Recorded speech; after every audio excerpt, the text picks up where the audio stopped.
નમસ્કાર, આપ જોઈ રહ્યા છો મંતવ્ય ન્યૂઝ। હું છું આપની સાથે ક્રીના। સમાચારોની શરૂઆત કરીએ તો ગાંધીનગરમાં વ્યાયામ શિક્ષકોની આજે ફરીથી અટકાયત કરવામાં આવી હતી। આંદોલન પર ઉતરેલા વ્યાયામ શિક્ષકોની સત્યાગ્રહ છાવણી ખાતે ધરપકડ કરવામાં આવી હતી। આંદોલનકારી મહિલા અને પુરુષ ઉમેદવારોની પોલીસ દ્વારા અટકાયત કરાઈ હતી। સત્યાગ્રહ છાવણી ખાતે ચાલી રહેલા આંદોલનમાં પોલીસે વધુ કાર્યવાહી હાથ ધરી છે।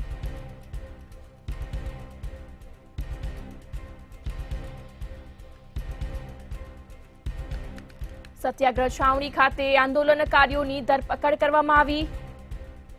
મહિલા અને પુરુષ ઉમેદવારોની પોલીસે અટકાયત કરી। ગાંધીનગરમાં વ્યાયામ શિક્ષકોની અટકાયત કરવામાં આવી। આંદોલન પર ઉતરેલા શિક્ષકોની ધરપકડ કરવામાં આવી। સત્યાગ્રહ છાવણી ખાતે ચાલી રહેલા આંદોલનમાં પોલીસ દ્વારા કાર્યવાહી કરાઈ। ઉમેદવારોની પોલીસ દ્વારા અટકાયત કરાઈ। ગાંધીનગરમાં આજે વ્યાયામ શિક્ષકોની ફરીથી અટકાયત કરાઈ।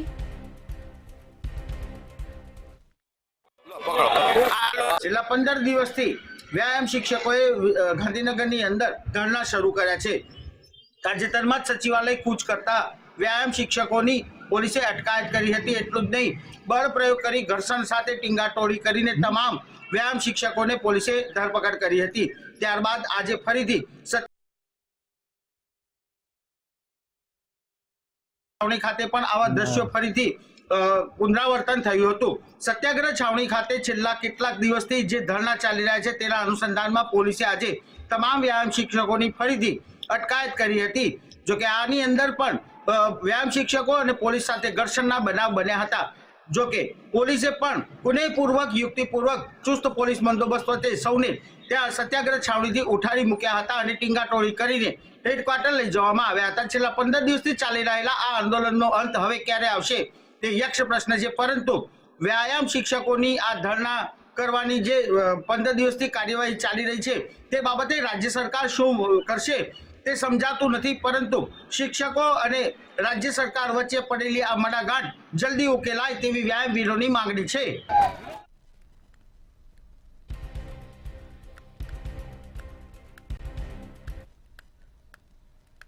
ગુજરાતમાં અનેકવાર નકલીની ભરમાર સામે આવતી હોય છે, ત્યારે અમદાવાદના નરોડા વિસ્તારમાંથી શંકાસ્પદ ક્રીમનો જથ્થો ઝડપાયો છે।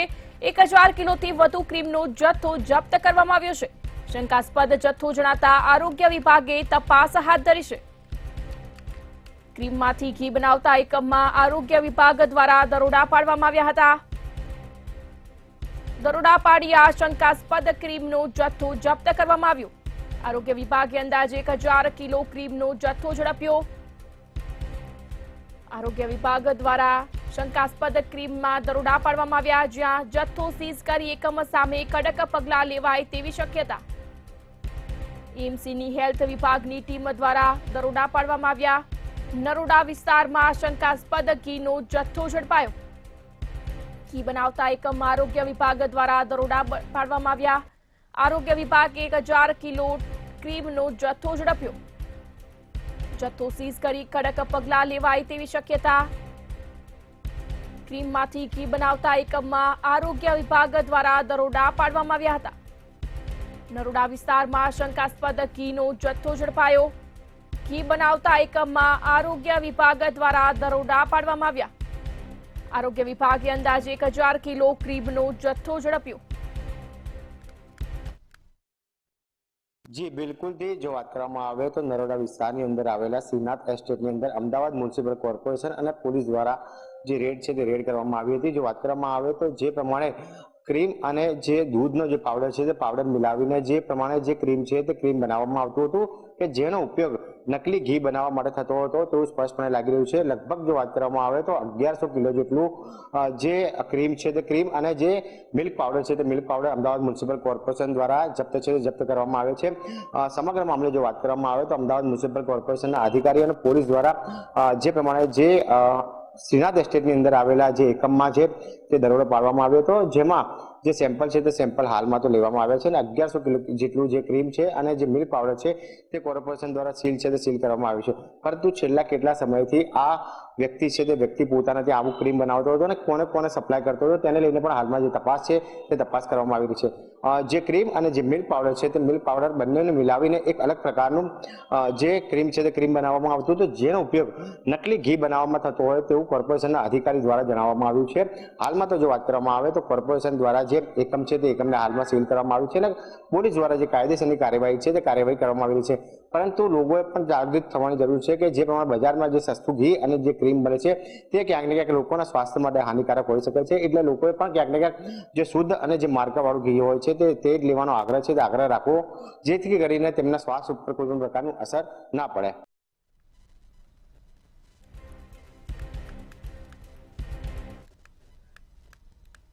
જૂનાગઢ જિલ્લાના વિસાવદર તાલુકાની 87 વિસાવદર વિધાનસભાની પેટા ચૂંટણીની તૈયારીઓ શરૂ થઈ ગઈ છે. છેલ્લા 2 વર્ષથી સ્થગિત રહેલી આ ચૂંટણી પૂર્વ ધારાસભ્ય હર્ષદ રીબડિયાએ હાઈકોર્ટમાંથી પિટિશન પરત ખેંચતા શક્ય બની છે. ત્યારે જૂનાગઢ કલેક્ટર કચેરી ખાતે વહીવટી તંત્ર દ્વારા રાજકીય પક્ષો સાથે મહત્વપૂર્ણ બેઠક યોજાઈ હતી. મતદાર યાદી સુધારણા મતદાન મથકોની સ્થિતિ માટે આ બેઠક યોજાઈ હતી. રાજકીય પક્ષોના અનેક લોકો આ બેઠકમાં ઉપસ્થિત રહ્યા હતા. જૂનાગઢની વિસાવદર બેઠક પર પેટા ચૂંટણીને લઈ તૈયારીઓ શરૂ કરવામાં આવી. મતદાર યાદી સુધારણા મતદાન મથકોની સ્થિતિ માટે બેઠક યોજવામાં આવી. રાજકીય પક્ષોના અનેક હોદ્દેદારો આ બેઠકમાં ઉપસ્થિત રહ્યા. રાજકીય પક્ષોના અનેક હોદ્દેદારો સહિત અનેક લોકો આ બેઠકમાં ઉપસ્થિત રહ્યા હતા. જૂનાગઢની વિસાવદર બેઠક પર પેટા ચૂંટણીને લઈ તૈયારીઓ શરૂ કરવામાં આવી. આગામી 1 એપ્રિલ મતદાન સુધારણા તૈયારી શરૂ કરાઈ. ટૂંક જ સમયમાં વિસાવદર વિધાનસભાની પેટા ચૂંટણી જાહેર થશે. વહીવટી તંત્ર દ્વારા તમામ રાજકીય પક્ષોને બોલાવવામાં આવ્યા. ચોક્કસ કે જે રીતે વિસાવદર વિધાનસભાની પેટા ચૂંટણીને લઈને હવે તૈયારીઓ શરૂ થઈ ગઈ છે. ખાસ કરીને થોડા દિવસ પહેલા જ જે હર્ષદ રીબડિયા છે તેમના દ્વારા જે પીઆઈએલ પિટિશન કરવામાં આવી હતી ને તે પરત ખેંચવા હાઈકોર્ટમાં અરજી કરી છે. અને જેને લઈને હવે વિસાવદર વિધાનસભાની ચૂંટણી જે 2 વર્ષથી નહોતી આવતી તે હવે આગામી દિવસોની અંદર એટલે કે થોડાક જ સમયમાં આ વિસાવદર વિધાનસભા ચૂંટણીને લઈને જાહેરાત થઈ શકે છે, જેને લઈ તંત્ર દ્વારા અત્યારથી તૈયારીઓ શરૂ કરી દીધી છે. એટલે ચૂંટણીના એંધાણ હવે જ ધીમે ધીમે જોવા મળી રહ્યા છે. આજે કલેક્ટર કચેરી ખાતે ઇન્ચાર્જ જિલ્લા ચૂંટણી અધિકારીની અધ્યક્ષતામાં તમામ રાજકીય પક્ષના હોદ્દેદારોની અધ્યક્ષતામાં આ હોદ્દેદારોની ઉપસ્થિતિમાં એક બેઠક યોજાઈ હતી, જેમાં વિસાવદર વિધાનસભા બેઠકની અંદર જે ગ્રામ્ય વિસ્તાર આવે છે, જે આખો વિસ્તાર આવે છે, તેના માટે મતદાન સુધારણા કાર્યક્રમ છે તે આગામી 1 એપ્રિલથી શરૂ કરવામાં આવશે. તેમજ મતદાન મથકોની સ્થિતિને અંગે આ બેઠક છે તે યોજવામાં આવી હતી. આ બેઠકની અંદર તમામ રાજકીય પક્ષો સાથે છે તે આ મતદાર મથક તેમજ જે વિસ્તાર બાબતે અવગત કરવામાં આવ્યા હતા. ખાસ કરીને જ્યાં 1400 થી વધારાની જે સંખ્યા આવે છે તે મતદાન મથકને અલગ કરવામાં આવ્યા છે. આ તમામ જે વિગતો છે તે દર્શાવવામાં આવી હતી ને ઇન્ચાર્જ જિલ્લા ચૂંટણી અધિકારી છે તેમની અધ્યક્ષતામાં આ બેઠક યોજાઈ હતી, જેમાં તમામ રાજકીય પક્ષના જે હોદ્દેદારો છે તે ઉપસ્થિત રહ્યા હતા. વિસાવદર વિધાનસભાની પેટા ચૂંટણી હવે આગામી સમયમાં આવશે. તે પહેલા હજી તો જે વિધાનસભાની ચૂંટણીની જાહેરાત નથી થઈ તે પહેલા આમ આદમી પાર્ટી દ્વારા પોતાના ઉમેદવારનું નામ જાહેર કરી દેવાયું છે, પરંતુ હાલ તમામ પક્ષોએ અંદર ખાને છે તે તૈયારીઓ શરૂ કરી દીધી છે. ચોક્કસથી કહી શકાય કે જે રીતે આખા વિસ્તારની વાત કરવામાં આવે વિધાનસભા વિસ્તારની, તો વિસાવદરની અંદર પ્રથમ જે ભૂપત ભાયાણી છે તે 2022ની અંદર વિધાનસભા ચૂંટણી લડ્યા હતા અને આપમાંથી તે વિજેતા બન્યા અને બાદમાં તેમણે રાજીનામું આપી અને ભાજપ સાથે જોડાણ કર્યું હતું. ત્યારથી જ આ વિધાનસભાની અંદર ધારાસભ્ય ન હતા, ધારાસભ્ય માટેની ચૂંટણી ન આવતી હતી, કારણ કે આપમાંથી જયારે ભૂપત ભાયાણી ચૂંટણી લડ્યા હતા તેમની સામે ભાજપમાંથી હર્ષદ રીબડિયા ચૂંટણી લડ્યા હતા અને હર્ષદ રીબડિયાનો પરાજય થયો હતો. ત્યારે તેમણે અમુક લઈને હાઈકોર્ટની અંદર છે તે રીટ એટલે કે અરજી કરવામાં આવી હતી ને જેને લઈને આ ચૂંટણી છે તે નહોતી આવી શકતી. હવે બંને એક પક્ષમાં આવી ગયા છે. સમજૂતી બાદ હર્ષદ રીબડિયા દ્વારા જે અરજી કરવામાં આવી હતી હાઈકોર્ટમાં તે પરત ખેંચવા માટેની પણ અરજી કરી દીધી છે. એટલે માર્ગ હવે મોકળો થયો છે. અને તમામ પક્ષોએ હવે આ વિસાવદર વિધાનસભા ચૂંટણી લડવા માટે તૈયારીઓ શરૂ કરી દીધી છે, જ્યારે વહીવટી તંત્ર દ્વારા પણ પોતાની કામગીરી શરૂ કરાઈ છે.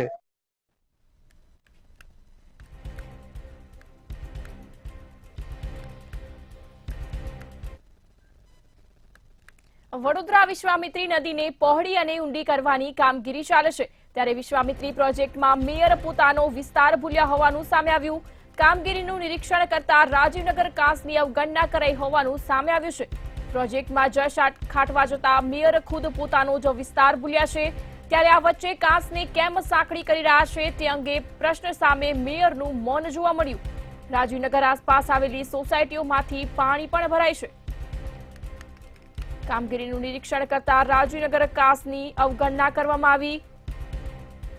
કાંસને કેમ સાંકડી કરી રહ્યા તે મામલાના પ્રશ્ન સામે મેયરનું મૌન જોવા મળ્યું. કામગીરીનું નિરીક્ષણ કરતા રાજીવનગર કાંસની અવગણના કરાઈ. પ્રોજેક્ટમાં જશ ખાટવા જતા મેયર ખુદ પોતાનો જ વિસ્તાર ભૂલ્યા. વડોદરામાં વિશ્વામિત્રી નદીને પહોળી અને ઊંડી કરવાની કામગીરી ચાલે છે, ત્યારે વિશ્વામિત્રી પ્રોજેક્ટમાં મેયર જ પોતાનો વિસ્તાર ભૂલ્યા.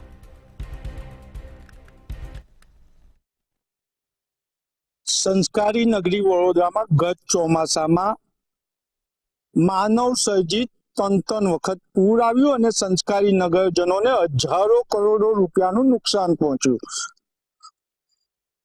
ગુજરાત સરકાર હરકતમાં આવી. મુખ્યમંત્રીએ પૂર્વ કેન્દ્રના સચિવ નવલાવાલાની અધ્યક્ષતામાં એક કમિટી બનાવી.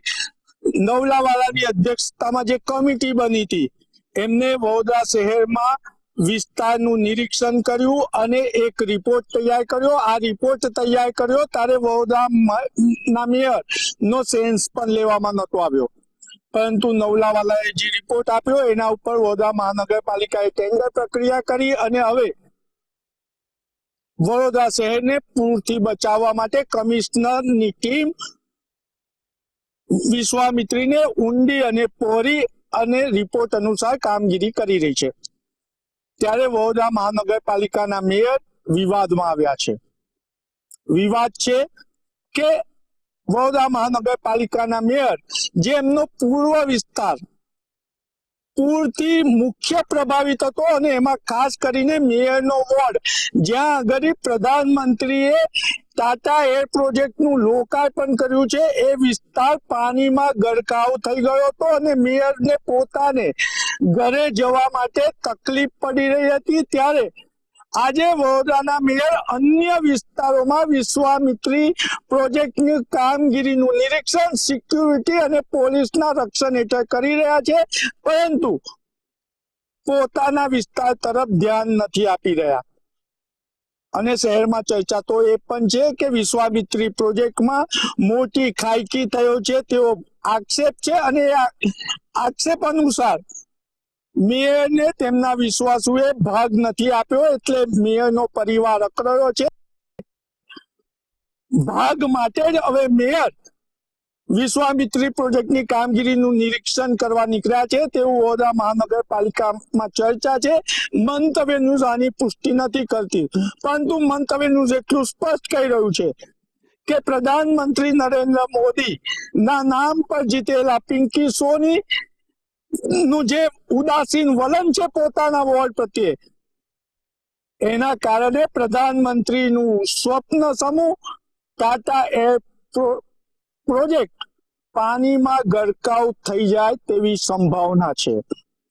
કારણ કે વડોદરાના મેયરના પોતાના વોર્ડમાં રાજીવનગર એસટીપી વડનગર તરફ જતો એક કુદરતી વરસાદી કાંસ હતો. મહાનગરપાલિકા તેને ગરનારું કહી રહ્યું છે, પરંતુ કેટલાક લોકોએ પોતાના ભ્રષ્ટાચારના કારણે આ ગરનારાને વરસાદી ગટરમાં તબદીલ કરવાનું કામ કરી રહ્યા છે અને મેયર ગંધારીની ભૂમિકામાં છે, એટલે કે આંખે પાટા બાંધી દીધા છે. મંતવ્ય ન્યૂઝ મેયરને અપીલ કરે છે કે તમે અન્ય વિસ્તારની મુલાકાત લો, અમને કોઈ તકલીફ નથી, પરંતુ જે નાગરિકોના મતથી તમે મેયર બન્યા છે, કોર્પોરેટર બન્યા, એ નાગરિકોના હિતનું પણ રક્ષણ કરો. તમે તમારા વિસ્તારની પણ મુલાકાત લો, કારણ કે તમે જ્યારે તમારા કમલમ ખાતે સંકલનની બેઠકમાં જાઓ છો ત્યારે તમારા સાથી કોર્પોરેટર, સંગઠનના હોદ્દેદારો દેખતા અન્ય મહિલા કોર્પોરેટરને મેયર કે છે ત્યારે તમને તમારું અપમાન નહીં સહન થતું હોય, પરંતુ તમારા નાગરિકોને તો અપમાનિત ના કરો. તમે એમના મતથી મેયર બન્યા છો.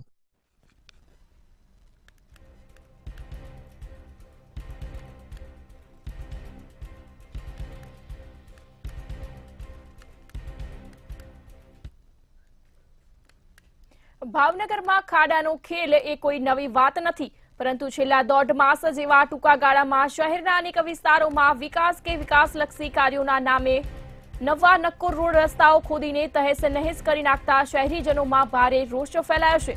પ્રજાની પરસેવાની કમાણી ટેક્સ રૂપે કોર્પોરેશનમાં જમા કરાવવામાં આવે છે, પરંતુ આ પ્રજાના પૈસાનો બેફામપણે દુર્વ્યય થવાથી શહેરના પ્રબુદ્ધ નાગરિકોમાં રોષાગ્નિ સીમા જોવા મળી રહી છે. ભાવનગરમાં ઘરના ભૂવા ઘરના દાખલા જેવો માહોલ જોવા મળ્યો. પ્રજાની પરસેવાની કમાણી ટેક્સ રૂપે કોર્પોરેશનના જમા કરાવાયા. નવા રોડ રસ્તાઓ તોડીને તહેસ નહેસ કરવામાં આવ્યા, જેને લઈ શહેરીજનોમાં ભારે રોષ ફેલાયો. પ્રજાની કમાણી ટેક્સ રૂપે કોર્પોરેશનમાં જમા કરવામાં આવી. ભાવનગરમાં ઘરના ભૂવા ઘરના દાખલા જેવો ઘાટ જોવા મળ્યો. જી ચોક્કસ. ભાવનગર મહાનગરપાલિકાની જે કામની જે ગતિ છે, કામ કરવાની રીતિ છે, તેને લઈને ભાવનગર શહેરના લોકો છે એટલે પરેશાન થઈ રહ્યા છે. તાજેતરમાં જ મહાનગરપાલિકાના જે આયોજન વિભાગ છે તેમના દ્વારા શહેરમાં અનેક વિસ્તારમાં ખોદકામ ચાલુ છે અને ડ્રેનેજ તેમજ સ્ટ્રોમ લાઇન નાખવાનું શરૂ છે, પરંતુ જે કામગીરી છે તે પૂર્ણ થયા બાદ તાત્કાલિક જે રસ્તો બનવો જોઈએ તે બનતો નથી અને જે રસ્તાને ખોદી નાખ્યો છે તેમને યથાવત મૂકી દેવામાં આવ્યો છે. ઘણા રસ્તા એવા પણ છે જેને તાજેતરમાં બનાવવામાં આવ્યા હતા અથવા તો તેને રિપેર કરવામાં આવ્યા હોય, ત્યારબાદ ટૂંક જ સમયગાળા દરમિયાન આ રસ્તા છે તે ખોદી નાખવામાં આવ્યા હતા અને ડ્રેનેજને જે અન્ય જે વાયરિંગના કામ છે તે કરવામાં આવી રહ્યા છે. ઘણા લાંબા સમયથી ભાવનગર શહેરની અંદર આ જે સવાલો છે તે ઉઠી રહ્યા છે કે મહાનગરપાલિકાના આ જે આયોજન વિભાગ હોય કે અન્ય ડિપાર્ટમેન્ટ હોય તેમાં સંકલનનો અભાવ હોય, કારણ કે અનેક જે કામ નવા થયા હોય જેવા કે બ્લોક રોડ રસ્તા રિપેરિંગ કામ હોય કે નવા નાખવાના હોય અથવા તો કંઈ બ્લોક નખાયેલા હોય, પરંતુ નવું નિર્માણ કર્યા બાદ તરત જ ત્યાં આગળ વાયરના નામે અથવા તો અન્ય કોઈ કામગીરીના નામે તેમને તોડી નાખવામાં આવે છે. અન્ય જે પ્રાઇવેટ એજન્સી હોય છે તે પણ રોડ રસ્તા છે તે તોડી નાખવામાં આવે છે. અન્ય ડિપાર્ટમેન્ટ દ્વારા પણ નવા તાજેતરમાં બ્લોક રસ્તા બનાવવામાં આવ્યા હોય ત્યાં આગળ ખોદકામ કરવામાં આવે છે. ખાસ કરીને જે રીતના નિયમ છે ત્યારે કોઈ પણ રોડનું નિર્માણ અથવા તો રોડને રિપેરિંગ કરવાનું હોય તે અગાઉ તમામ ડિપાર્ટમેન્ટના એનઓસી લેવામાં આવતા હોય છે અને એનઓસી લીધા બાદ સંકલન સમિતિની અંદર જરૂરી સૂચના બાદ જ તે રોડ બનાવવામાં આવતો હોય છે. એટલે કે રસ્તો બન્યા અથવા તો તેને રિપેર કર્યા બાદ અહીંયા આગળ કોઈ પણ જાતનું અન્ય કામ માટે આને લાંબા સમય સુધી તોડવામાં ન આવે અથવા તો તેને કહી શકાય કે ખોદકામ તેમાં કરવામાં ન આવે. પરંતુ હાલ જે રીતના ભાવનગર શહેરમાં દેવબાગ, રૂપાણી સર્કલ, ભરતનગર ચોકડી સહિતના જે વિસ્તારો છે ત્યાં આગળ જે રોડના ડ્રેનેજ લાઇન માટે જે ખોદકામ કરવામાં આવ્યું છે, આખા રસ્તા છે લાંબા કિલોમીટર સુધી અને બિસ્માર બની ગયા છે. લોકોની ભારે હાલાકી છે ત્યાં ભોગવવી પડે છે. તાત્કાલિક આ રસ્તાનું નિર્માણ થઈ રોડ બનાવવામાં આવે તેવી લોક માંગ ઉઠી છે.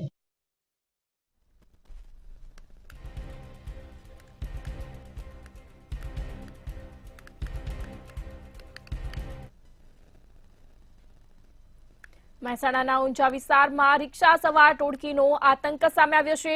3 સ્થળેથી રિક્ષા સવાર ટોળકીએ દાગીના સેરવ્યા હતા. 3 મહિલાઓને રિક્ષામાં બેસાડી જૈન સમાજની વાડી આગળ સોનાની બંગડીઓ સેરવી હતી. 70 વર્ષીય વૃદ્ધાની બંગડી, મગનપરાના ઢાળે 62 વર્ષીય વૃદ્ધાનો સોનાનો દોરો અને કડલી મિલન સિનેમા પાસે 63 વર્ષીય વૃદ્ધાની સોનાની બંગડીઓ સેરવી હતી. ઊંઝા પોલીસ સ્ટેશનમાં 3 એક સાથે 3 ગુના નોંધાયા હતા. 3 મહિલાઓને રિક્ષામાં બેસાડી દાગીના સેરવ્યા.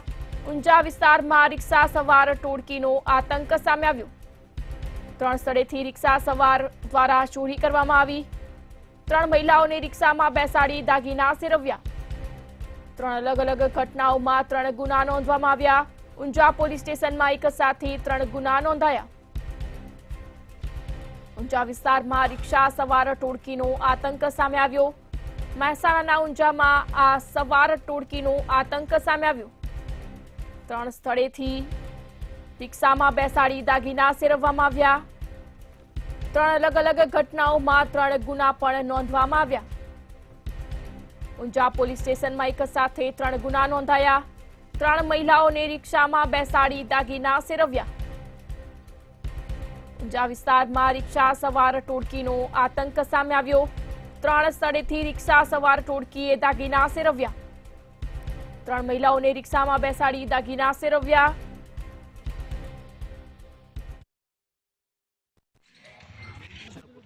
મહેસાણા જિલ્લામાં ચોર ટોળકી સક્રિય થઈ તેવું દેખાઈ રહ્યું છે હાલમાં તો, ને જે અગાઉ પણ આવી રીતે લોકોના દાગીના શેરવીને જતા રહ્યા હોય તેવા કિસ્સાઓ સામે આવ્યા છે. અને હાલમાં ફરીથી એકવાર ઊંઝા વિસ્તારની અંદર રિક્ષામાં સવાર ટોળકીનો આતંક સામે આવ્યો છે. ને 3 અલગ અલગ સ્થળે રિક્ષા સવાર ટોળકીએ જે દાગીના હતા તે લોકોના મહિલાઓના શેરવી લીધા છે. ને 3 મહિલાઓના અલગ અલગ સ્થળેથી રિક્ષામાં બેસાડીને દાગીના શેરવવામાં આવ્યા હતા. અને જે ક્યાં જવું છે તેમ કરીને બેસાડી દેતા હતા. અને જે ઉંમરલાયક દેખાય તેને બેસાડીને તેમની પાસેથી દાગીના શેરવી લેતા હતા. અને જે કહેવાય કે જૈન સમાજની વાડી આગળ સોનાના બંગડીઓ શેરવી હતી અને 70 વર્ષીય વૃદ્ધાની બંગડીઓ શેરવી લીધી હતી હાલમાં સામે આવી છે. અને મગનપરાના ઢાળે 62 વર્ષીય વૃદ્ધાનો સોનાનો દોરો પણ અને કડલી પણ શેરવી લેવામાં આવી હતી. અને ત્રીજું જે હતું તે મિલન સિનેમા પાસે 63 વર્ષીય વૃદ્ધાની સોનાની બંગડીઓ અને શેરવી લીધી હતી. અને 3 અલગ અલગ ઘટનામાં 3 ગુનાઓ નોંધવામાં આવ્યા છે. અને હાલ પોલીસે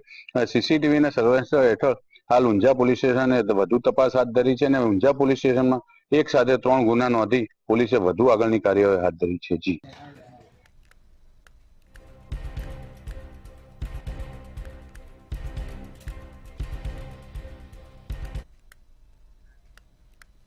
દેશના અગ્રણી ઉદ્યોગપતિના પુત્ર અનંત અંબાણી જામનગરથી દ્વારકા પદયાત્રા કરી રહ્યા છે. ત્યારે આજે બીજા દિવસે પણ અનંત અંબાણીની પદયાત્રા અવિરત રીતે ચાલી રહી છે. જ્યારે આ પદયાત્રા સાથે લક્ઝરી કારના કાફલા સાથે પોલીસ બંદોબસ્ત પણ જોડાયો છે. લેટેસ્ટ હથિયારધારી સિક્યુરિટી સાથે ચુસ્ત પોલીસ બંદોબસ્ત પદયાત્રામાં જોવા મળી રહ્યો છે. વહેલી સવારે અનંત અંબાણી 10 થી 15 કિલોમીટર ચાલે છે.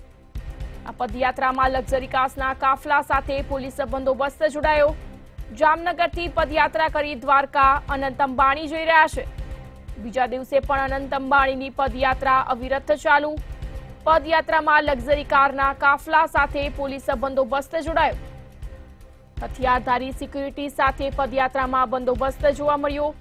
વહેલી સવારે 10 થી 15 કિલોમીટર અનંત અંબાણી ચાલી રહ્યા છે.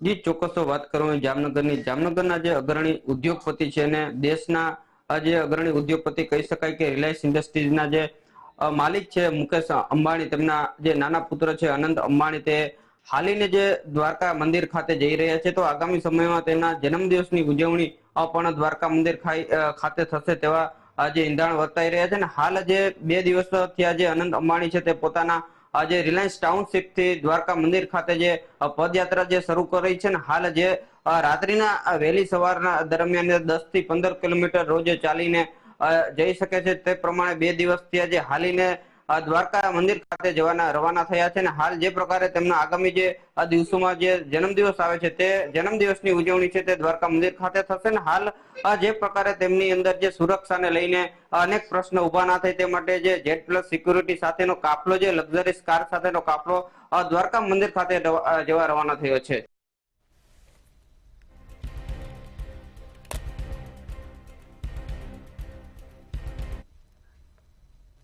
હાલ સમાચારોમાં આટલું જ. વધુ સમાચાર માટે જોતા રહો મંતવ્ય ન્યૂઝ. નમસ્કાર.